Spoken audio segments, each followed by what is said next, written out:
할렐루야, 반갑습니다. 월드비전교회 양정희 목사입니다. 지난 시간에는 요한계시록 전체적인 내용 AAA에서 첫 번째 도표로 보는 요한계시록을 한번 살펴봤고요. 이번 시간에는 두 번째 시간입니다.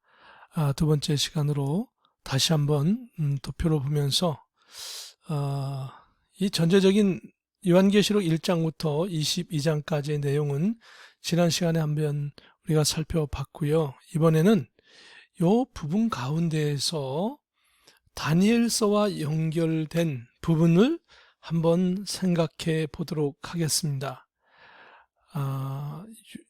6장서부터 10장까지는 재난의 기간입니다. 7년 환란 전까지. 그런데 이때에 제3성전 건립 가능성이 아주 많습니다. 이스라엘이 지금은 제3성전을 건립하지 못하고 있습니다. 여러 가지 정치적인 상황과 그리고 베들레헴, 그 예루살렘의 그 팔레스타인과 그 다음에 황금돔, 그 모슬렘 사원 같은 것들이 그 이스라엘 성전 터에 있기 때문에 많은 그 정치적인 것, 그리고 이스라엘 국회의원들의 수가 그렇게 과반수를 이제까지 넘지 못하였지만은 이번에는 그 기독교, 그리고 그 중에서도 특별히 그 유대교를 지지하는 그 이스라엘의 국회의원 수가 많이 최근 들어서 늘어났고, 이스라엘이 그래서 제3성전 건립 가능성이 아주 많습니다. 그래서 이 기간 동안에 제3성전 건립 가능성이 많다. 그렇다고 한다면 다니엘서의 말씀을 한번 살펴봐야 할 것입니다. 다니엘서에 보면 12장 11절 12절에 보면 매일 드리는 제사를 폐하며 멸망하게 할 가증한 것을 세울 때부터 1290일을 지낼 것이요 기다려서 1335일까지 이르는 그 사람은 복이 있으리라. 이렇게 말씀하고 있는데 이것은 그 상번제 복원에 관한 것이죠. 매일 드리는 제사를 상번제라고 하고, 이 상번제가 복원된다라고 하는 것은 성전이 있어야 하는 것이고, 그렇다고 한다면 이스라엘이 제3성전을 건축하게 될 것인데, 여기 보면 구체적인 날짜가 나와 있습니다. 그래서 12절에 보면 1335일까지 이르는 그 사람은 복이 있으리라. 이 복이 있으리라 한 것을 예수님의 재림의 때에 맞추어서 생각해 본다면 마지막 이 후 3년 반의 어느 시점에, 한 시점에 거의 끝날 때쯤에 어느 시점에 가상하여서 예수님의 재림의 날짜라고 했을 때 이때부터 역으로 계산해 나가는 것입니다. 그 역으로 날짜를 1335일, 그 다음에 1290일 이렇게 계산해 나가면 이렇게 되는 것입니다. 상번제를 폐지하고 이제 결국은 이스라엘의 성전을 건축하고 상번제를 지내다가 그 상번제를 짐승의 세력에 의해서 폐지를 당하게 되고 그 자리에 우상을 세우게 됩니다. 그러면 후 환란 3년 반의 마지막 때를 기점으로 해서 임의로 가상하여 계산해 보면 75일 후가 됩니다. 그러니까 전 환란 종료, 후 환란 시작, 그 우상을 세운 날부터 75일 후가 되는 그 날이 후 환란이 시작될 것이고 전 환란이 종료되는 날이라고 하는 것입니다. 그렇게 되고 이어서 상번제 폐지 후에 1290일째 되는 그날은 후 환란 1215일째가 되는 겁니다. 바로 후 환란이 여기서부터 시작된다면 1215일째 되는 그 날이 바로 상번제 폐지 1290일이고, 그리고 계속해서 날짜를 더하여서 1335일째 되는 요 날이 예수님 재림하는 날, 즉 복된 날이 될 것이라고 하는 겁니다. 그렇게 한다면 예수님의 재림을 이론상으로 가상해서 어떻게 날짜를 따지면 다니엘서의 말씀을 통하여서 요한계시록의 말씀을 통하여서 따지면 합치면 예수님의 재림의 날짜를 어느 정도 예측할 수 있다. 이렇게 생각할 수 있을지 모르지만 사실은 이것은 불가능하다라고 하는 것입니다. 왜냐하면 여기에 있는 상번제가 폐지가 되고 또 우상을 세우고 하는 이러한 것들은 우리가 알 수 없습니다. 왜냐하면 이미 이때가 되어지면 이 재난의 마지막 때가 되어지고 7년 환란이 시작되고 하면 이 짐승의 세력이 아주 강하여서 언제 상번제를 폐지하고 우상을 세우고 또 어떻게 되는지를 알 수가 없습니다. 알 수가 없고 또 정확한 날짜를 계산도 할 수 없습니다. 그리고 가장 중요한 것은 예수님께서 예수님의 재림의 날짜, 그날은 아무도 모르고 오직 아버지 하나님만 아신다고 했습니다. 그래서 많은 이단들이나 또 특별한 어떤 자기의 그 어떤 실력을 좀 교만하게 나타내고자 하는 사람들은 다니엘서와 요한계시록 그리고 몇몇 말씀을 합쳐서 예수님의 재림의 날짜를 계산하는 사람이 있는데 바로 이런 식으로 계산하는 사람도 있다라고 하는 것입니다. 그러나 이것은 예수님의 날짜를 결코 재림 날짜를 알 수 없다라고 하는 사실을 기억하셔야 합니다.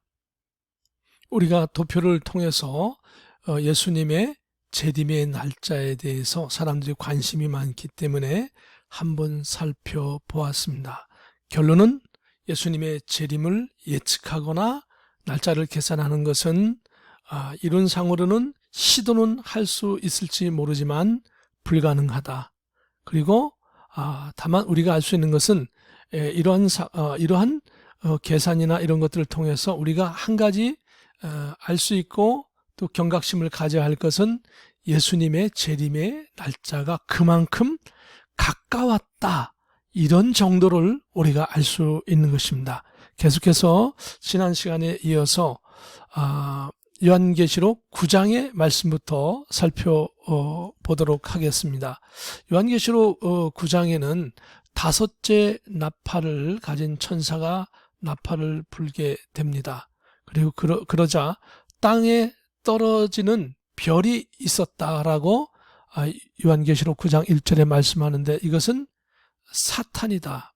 별이라고 표현했지만 이것은 사탄이고 이 무저경의 열쇠를 이 사탄이 받습니다. 하나님께서 허락하셨죠.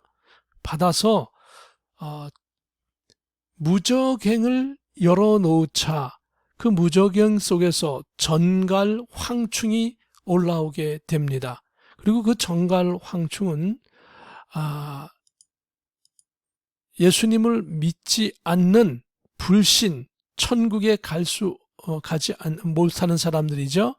이 생명록에 기록되지 못한 사람들을 골라서 이 전갈 황충이 공격을 하고 쏘고 특히 꼬리에 전갈과 같은 독침이 있어서 이걸로 쏜다고 기록되어져 있습니다. 그래서 여기에 쏘임을 받은 사람들은 5개월 동안 아주 죽음 직전까지의 고통을 당하게 됩니다. 그래서 성경은 이것을 첫째 화라라고 기록하고 있는 아주 특별한 사건입니다. 여기에 어떻게 사탄이 무저경의 열쇠를 받고 여는가? 이것은 하나님의 주권인 것입니다. 악한 일은 하나님께서 이런 사탄을 통해서 악의 도구로 사용하시는 것을 볼 수 있습니다.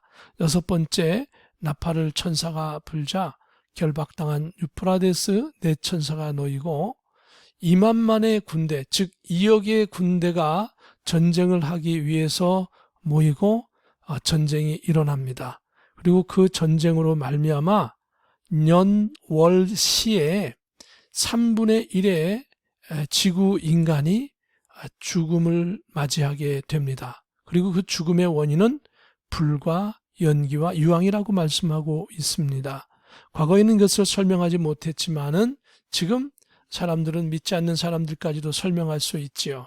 지금 중성자탄, 원자폭탄, 수소폭탄, 어마어마한 그러한 그 폭탄들이 전 지구의 몇몇 나라에 약 2만 기가 보관되어져 있고, 이러한 폭탄을 사용하면 지구를 몇 번이라도 완전히 폭파시킬 수 있는 그러한 엄청난 양입니다.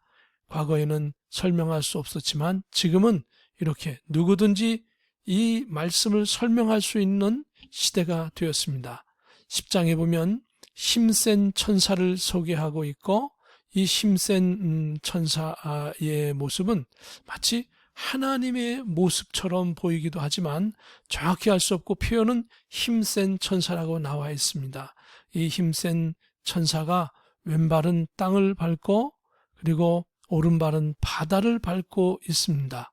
그래서 이 천사로부터 사도 요한이 두루마리를 받게 되어지고, 이 두루마리를 먹을 때에 입에서는 달고 배에서는 쓰게 된다.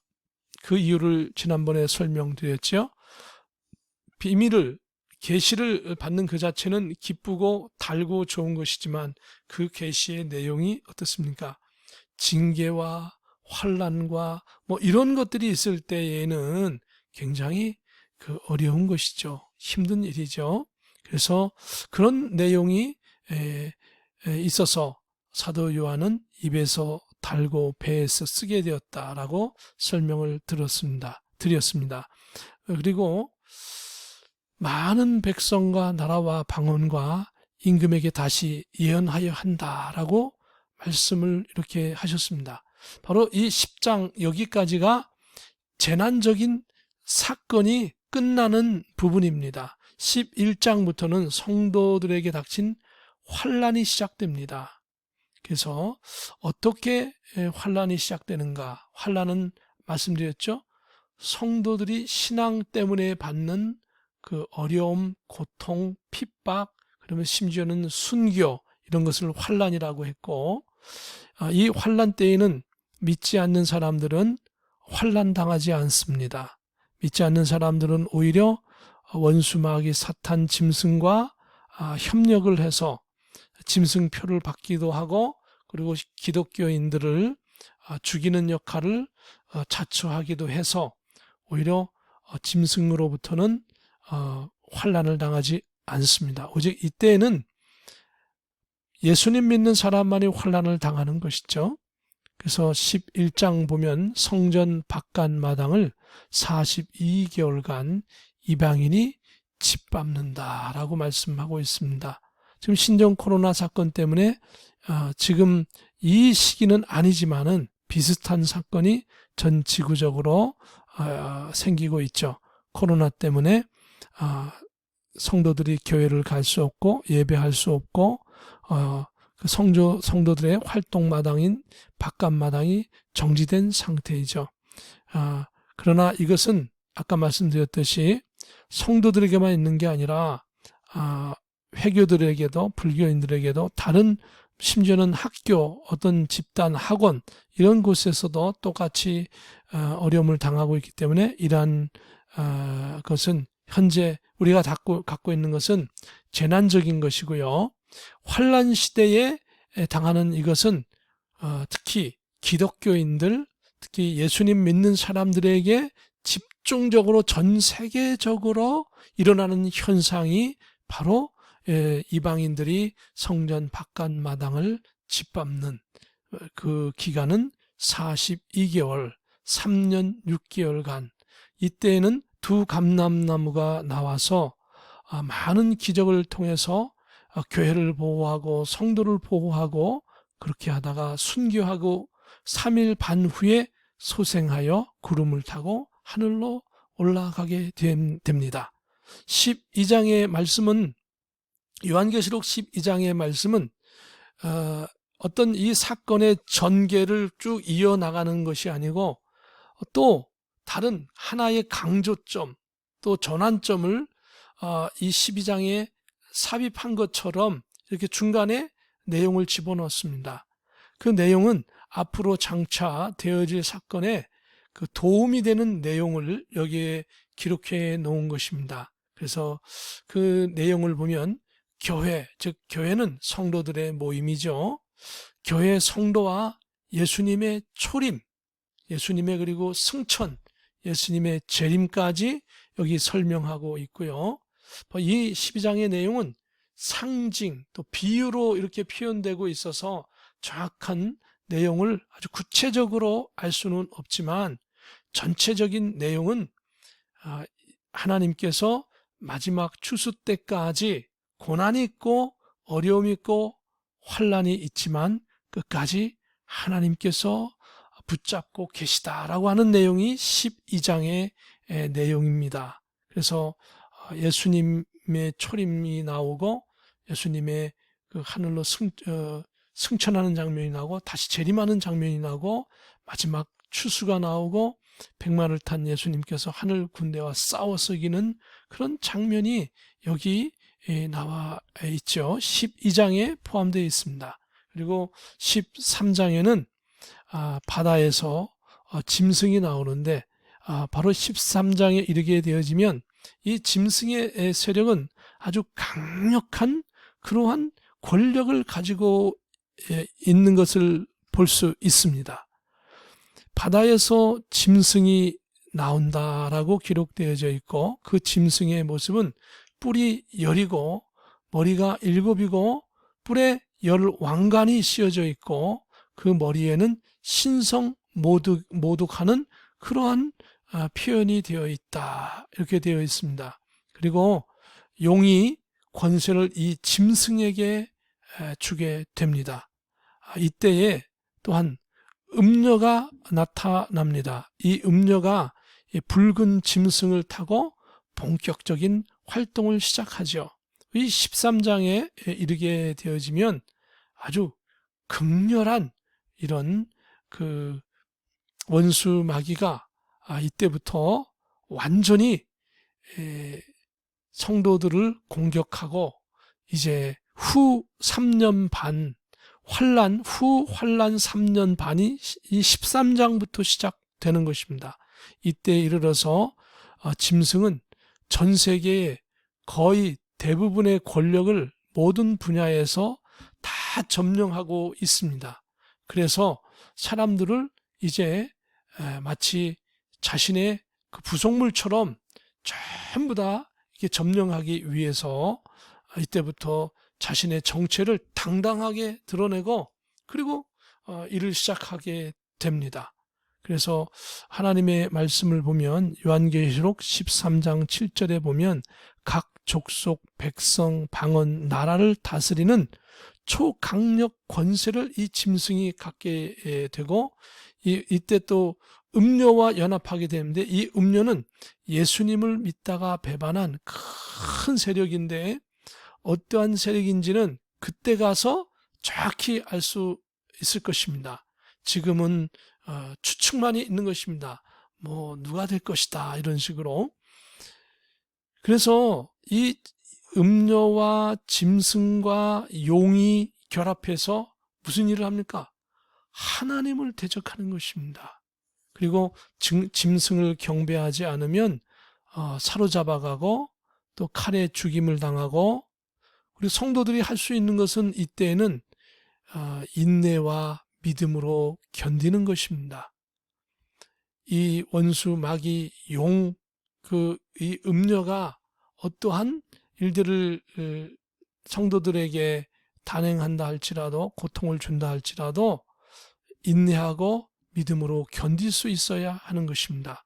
우리 성도님들이 이 요한계시록을 이렇게 읽어야 하고 깨달아야 하는 이유는 말세지말에 성도들이 어떠한 일을 당하는가를 알 수 있기 때문에 이 말씀을 배우고 깨닫고 신앙으로 우리가 훈련하고 굳센 믿음을 가지고 나가야 하는 것입니다. 마지막 이때에도 저와 여러분이 굳센 믿음으로 끝까지 견디고 그리고 승리하기를 주님의 이름으로 축복합니다. 그리고 이 짐승은 말하는 우상을 또 만들게 됩니다. 그 우상이 생기가 생기고 말을 하게 되어지고 사람들이 이상하게 이 우상을 다 경배했다고 했습니다. 그리고 이 우상에게 경배하지 않고 짐승의 표를 받지 않으면 매매를 못한다. 즉 경제활동을 못한다고 했습니다. 그 이유는 무엇입니까? 이제 이 짐승이 말할 수 있다라고 하는 것은 현대 과학이 다 증명하고 있습니다. 이제 과거에는 AI 프로그램을 그렇게 많이 쓰지 않았습니다. 연구만 했을 뿐입니다. 그러나 이제는 AI 프로그램을 컴퓨터와 접목을 시키고 이 컴퓨터가 스스로 말을 하게 하고 또 심지어는 스스로 움직이고 그리고 이 컴퓨터는 전 세계 슈퍼 컴퓨터에 있는 빅데이터를 활용을 해서 전 세계의 모든 인구의 모든 인포메이션, 개인 인포메이션을 다 접속할 수 있고 통제할 수 있고 컨트롤할 수 있는 그러한 위치에 이 짐승의 우상과 연결되는 겁니다. 그래서 의료 서비스, 복지 서비스, 국가의 민원 서비스, 그리고 개인의 신앙의 상담 이런 것까지도 전부 다 이제 이 짐승이 AI 그 컴퓨터 프로그램과 그리고 슈퍼컴퓨터의 빅데이터를 사용하고 접목하면서 이제 심지어는 국가의 의료, 복지 모든 서비스까지 다 하기 때문에 바로 짐승의 표를 받으면 이러한 복지와 서비스를 잘 받을 수 있다. 이렇게 해서 사람들이 오히려 짐승에게 와서 자원해서 짐승의 표를 받고 이 복지 혜택을 누리려고 하는 것입니다. 그러나 너무도 놀라운 사실은 이 짐승의 표는 단순한 표가 아니고 이제 현재 전기자동차 회사인 테슬라가 있는데 테슬라의 CEO인 앨런 머스크는 인간의 지능을 업그레이드하는 프로그램을 발표하고 동물 실험을 성공적으로 마쳤습니다. 그래서 인간의 머릿속에 칩을 심고 그리고 블루투스와 연결을 하고 그래서 필요한 그러한 데이터를 머릿속에 집어넣고 빼고 심지어는 그런 기능을 통해서 원숭이가 로봇의 팔을 움직이는 그런 일까지도 성공을 시켰고 이것이 발전하게 되어지면 앞으로는 블루투스 기능을 통해서 인간의 생각을 마음대로 집어넣고 빼고 명령할 수 있는 컨트롤까지 할 수 있는 심지어는 앨런 머스크는 이야기하기를 텔레파시까지도 가능하다라고 하는 그런 이야기를 했습니다. 그래서 그것은 여러분이 유튜브 채널을 통해서 다시 한번 확인할 수 있고 이제 이것은 이론이 아니라 실제로 우리 생활 가운데 벌어지고 있는 일인 것입니다. 그래서 이러한 일들이 요한계시록 13장에 나타나 있고 요한계시록 14장에는 어린 양과 함께 시온산에 있는 14만 4천 명, 그 14만 4천 명을 하나님께서 인을 치셨는데 이미 14장에 이르면 14만 4천 명이 어린 양과 함께 시온산에 있습니다. 이미 하늘에 가 있습니다. 어떻게 가 있는지는 성경에 기록하고 있지 않습니다. 그들이 영혼만 갔는지 아니면 어떤 변화체가 되어서 갔는지 알 수가 없습니다. 또 그것뿐만 아니라 마지막 추수를 한다고 14장에 기록되어 있습니다. 모든 하나님의 백성들을 마지막 수확, 구원하십니다. 신실한 성도를 전부 다 14만 4천 명도 하늘에 올라가고 모든 전 세계에 있는 하나님의 신실한 성도들이 또한 이 추수를 통해서 하늘에 올라가게 됩니다. 15장에는 특별히 하늘에 증거 장막 성전이 열리는 모습이 있고 하나님의 이 사역이 다 끝나기 전까지는 아무도 성전에 들어가지 못한다라고 말씀하고 있습니다. 16장에는 진노의 대접 심판이 있는데 대접 심판 중간중간에 성도들에게는 이 심판이 미치지 않고 이 마귀의 표를 받은 사람들에게, 짐승의 표를 받은 사람에게만 하는 징계가 이 대접 심판에는 나타납니다. 그리고 특별히 우리가 봐야 할 것은 이미 14장에서 유대의 14만 4천 명과 그리고 전 세계에 있는 모든 성도가 이미 하나님 나라에 하나님께서 이렇게 데려가셨습니다. 어떤 방법인지는 몰라요. 모르는 것은 모르는 겁니다. 그런데 결론은 나 있습니다. 거기 가 있습니다. 가 있다고 하는 건 뭡니까? 이제 이 땅에는 믿음이 좋은 성도가 있는 것이 아니라 믿음이 연약한 성도, 하나님께서 특별히 마지막 구원받아야 할, 아직 믿지는 않지만 구원받아야 할 성도, 그리고 짐승표를 아직 안 받은 사람이 곳곳에 있는데 그 사람들에게도 이 시대에도 하나님께서 예수님을 영접할 기회를 주시는 것입니다. 그래서 그때에 대접 심판이 이제 내려지고 첫째 대접, 둘째 대접, 셋째 대접, 넷째 대접, 다섯째 대접, 이 다섯째 대접을 천사가 쏘더니 우상 숭배자들이 종기가 생겨서 너무도 고통스러워서 혀를 깨물고 죽으려고 시도를 하게 됩니다. 그리고 여섯째 대접을 쏘더니 아마겟돈 전쟁을 준비하기 위해서 땅들의 왕들이 이제 모여서 이제 움직이기 시작합니다. 그리고 일곱 대접이 쏟아질 때에 인류 최대의 대지진이 바다와 땅에서 동시에 발생하는 어마어마한 일들이 벌어지게 됩니다. 그리고 17장에 이르러서 큰 음녀에 대해서 말씀하면서 열불 짐승, 땅의 왕들을 다스리는 어떤 큰 성이다, 이렇게 설명하는 이런 부분이 있는데, 이것은 요한계시록 13장과 17장은 같은 내용인데 17장에는 요한계시록의 13장의 내용을 자세하게 구체적으로 설명하고 있습니다. 우리가 이것은 아웃라인을 보는 거니까 17장의 대표적인 것은 열불이라고 하는 것이 나와 있는데, 열불은 뭐냐? 다니엘서도 나와 있고 여기 요한계시록도 나와 있지만 중심은 어디냐? 요한계시록이 중심이 되어야 할 것입니다. 그리고 약간 다른 부분이 있는데 그건 뭡니까?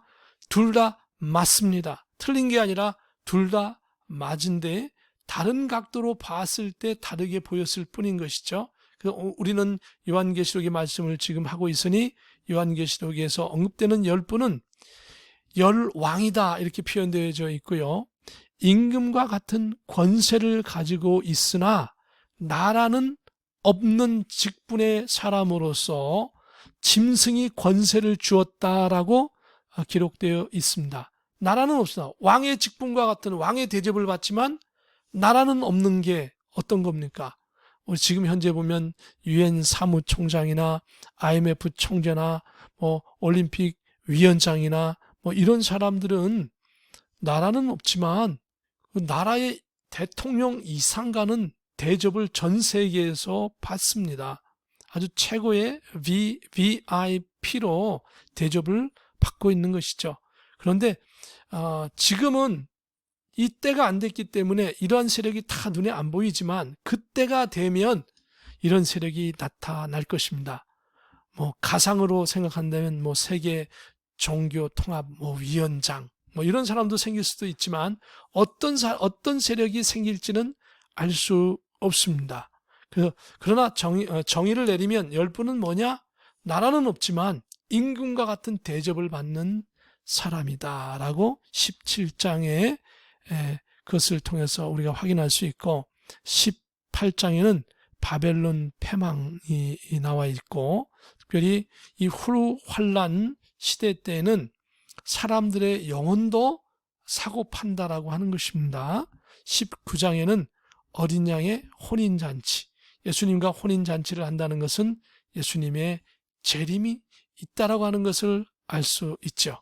20장에는 천년 왕국이 있고 천년 왕국은 창세기 1장 28절의 말씀을 성취하는 것이다. 그리고 백보자 심판이 있고 둘째 사망이 있습니다. 그리고 21장에 새 하늘과 새 땅, 새 예루살렘의 성의 모습이 나와 있습니다. 그리고 22장에는 수정같이 맑은 생명수 강, 좌우에 생명나무가 있고 그 잎사귀는 만국을 치료하는 약과 같다라고 하면서 이 말씀 역시 에스겔서에도 기록되어져 있죠. 에스겔서 47장에 똑같이 기록되어져 있지요. 여기까지 22장까지 말씀이고 우리가 마지막으로 우리 크게 한번 살펴본다면 중요한 사건들을 한번 이 도표를 통해서 잠깐 살펴본다라고 하면 다는 살펴볼 수 없고 우리가 이미 살펴봤던 2억의 군대가 전쟁을 하고 인류의 3분의 1이 불과 연기와 유황으로 죽는 이 사건은 계시록 9장 18절에 제6째 나팔을 천사가 불 때 일어나는 사건입니다. 현재 전 세계 원자폭탄, 수소폭탄, 중성자폭탄 이런 것들이 약 2만 기가 제조하여서 비밀리에 현재 약 10여 개 국가에 보관하고 있지요. 그리고 여기에 이방인의 성전 바깥마당을 점령하는 사건이 있습니다. 있고 여기에 보면은 공개적인 신앙 핍박을 시작하고 이방인이 성전을 점령하고 두 감람나무가 등장하면서 신앙에 도움을 주지요. 그래서 전환란 3년 반이 시작되고 환란은 신앙과 연관되어 있다라고 하는 것을 기억하시기 바랍니다. 그리고 이 부분 후 7년 환란 중에서도 후 3년 반의 시작이 이 노란 부분이 되어 있죠. 이때는 전 3년 반이나 후 3년 반이나 이 디제스터나 요한계시록에 언급되어져 있는 모든 재난 환란은 다 전 세계적인 것입니다. 이때는 강제적 신앙의 핍박, 죽임을 시작하고요. 이때 짐승표를 강제적으로 받게 합니다. 현재 베리치비나 인간지능 업그레이드 프로그램을 진행하고 있고 후환란 3년 반이 시작되고 슈퍼컴퓨터와 AI 프로그램으로 인한 스스로 생각하고 판단하고 말하는 로봇이 등장하여 인간을 조율하고 로봇이 우상이 말하는 시대가 되는데 이미 소피아 로봇을 시범적으로 만들어서 전 세계에 공개를 했죠. 이 소피아 로봇은 스스로 생각하고 스스로 말하는 겁니다. 이미 인간이 어떤 말을 결정해서 이 소피아 로봇에게 주는 것이 아니고 이 소피아 로봇은 컴퓨터의 빅데이터를 활용을 해서 자꾸 자기가 성장하는 것입니다. 지능이 자꾸 나아지는 것이죠. 자꾸 스스로 생각하고 스스로 배우고 그래서 로봇 자신의 알고리즘을 사용하여서 스스로 판단하고 결정해서 말을 하고 슈퍼컴퓨터의 빅데이터를 사용해서 전 세계 국가, 사회, 개인의 모든 것을 서비스하고 통제할 수 있도록 하여서 짐승의 인간 통제 프로그램으로 사용할 수 있는 것입니다. 그런 것들이 이제 이미 만들어져 있다라고 하는 사실입니다. 그래서 이것을 보면서 우리가 정말 깨어서 신앙생활을 하도록 해야 할 것이고요. 이제 마지막으로 우리 정리하는 내용입니다. 이제 마지막 정리하는 내용은 우리가 이런 부분을 다 이제 1장부터 22장까지 굵직굵직한 부분을 살펴봤습니다. 바로 이 내용은 예수님께서 이미 말씀하셨습니다. 마태복음 24장 8절부터 14절까지 보면 이 모든 것은 재난의 시작이니라. 그때 사람들이 너희를 환난에 넘겨 주겠으며 너희를 죽이리니 너희가 내 이름 때문에 모든 민족에게 미움을 받으리라. 그때 많은 사람이 실족하게 되어 서로 잡아주고 서로 미워하겠으며 거짓 선지자가 많이 일어나 많은 사람을 미혹하겠으며 불법이 성함으로 많은 사람이 사랑이 식어지리라. 그러나 끝까지 견디는 자는 구원을 얻으리라. 이 천국 복음이 모든 민족에게 증언되기 위하여 온 세상에 전파되리니 그제야 끝이 오리라. 라고 예수님께서 이미 재난에 대해서 환난에 대해서 여기 섞어서 다 말씀하셨습니다.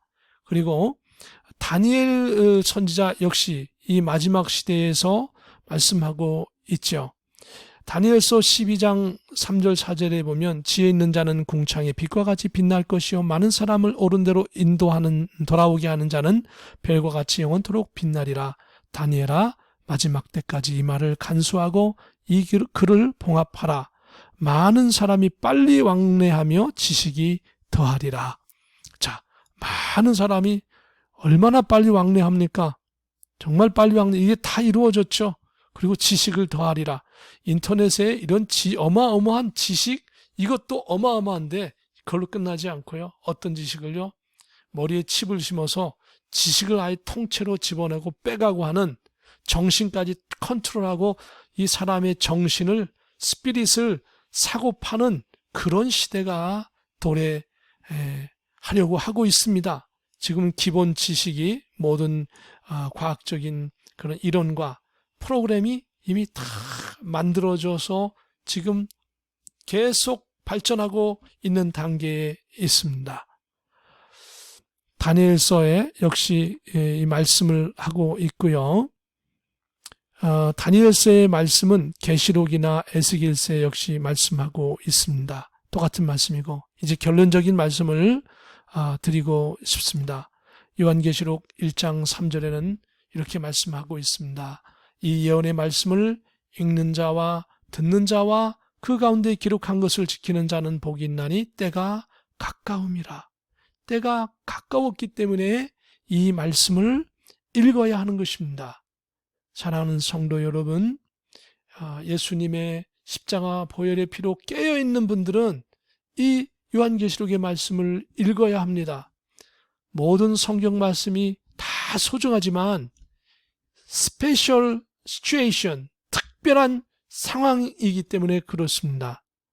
재난의 시대, 환난의 시대에는 모든 말씀이 다 소중하지만 거기에 맞는 말씀을 빨리 순발력 있게 읽고 깨닫고 그리고 우리가 신앙생활을 준비해야 됩니다. 사랑하는 성도 여러분, 여러분의 교회를 믿음으로 굳게 지키십시오. 여러분의 교회에 목사님들을 중심으로 그 성도님과 힘을 합쳐서 교회를 지키시고 그리고 마지막 시대에 신앙을 잘 보존하고 그리고 성장하고 담대하여서 원수 마귀에게 속지 않도록, 원수 마귀가 여러분에게 짐승표를 받으라고 하고 여러분이 불이익을 당할지라도 그것을 거부할 수 있는 믿음이 있어야 됩니다. 믿음이 없으면, 이러한 말씀을 배우지 않으면 여러분이, 저도 원수 마귀에게 속아 넘어갈 수밖에 없는 것입니다. 이제 예수님께서 우리에게 속히 오신다고 했습니다. 요한계시록 22장 12절에 보면 보라 내가 속히 오리니 내가 줄 상이 내게 있어 각 사람에게 그가 행한 대로 갚아주리라. 예수님을 바라보면서, 예수님의 상급을 바라보면서 이 땅의 어떠한 어려움도 믿음으로 이겨나가기를 주님의 이름으로 축복합니다. 잠시 기도하겠습니다. 거룩하신 하나님 아버지 은혜를 감사합니다. 이 어려운 시대의 마지막 시대에 하나님의 말씀을 잘 배우고 요한계시록의 말씀을 잘 깨달아서 하나님이 우리가 이 마지막 재난과 환난 시대에 우리가 행해야 할 신앙, 그리고 어떻게 살아가야 할지를, 어떻게 대비해야 될지를 믿음으로 잘 알고 깨닫고 실천하여 나갈 수 있도록 도와주시옵소서. 존귀하신 예수님의 이름으로 기도합니다. 아멘. 주님의 이름으로 사랑합니다. 여러분의 교회를 지키시고 신앙을 지키시고 승리하십시오.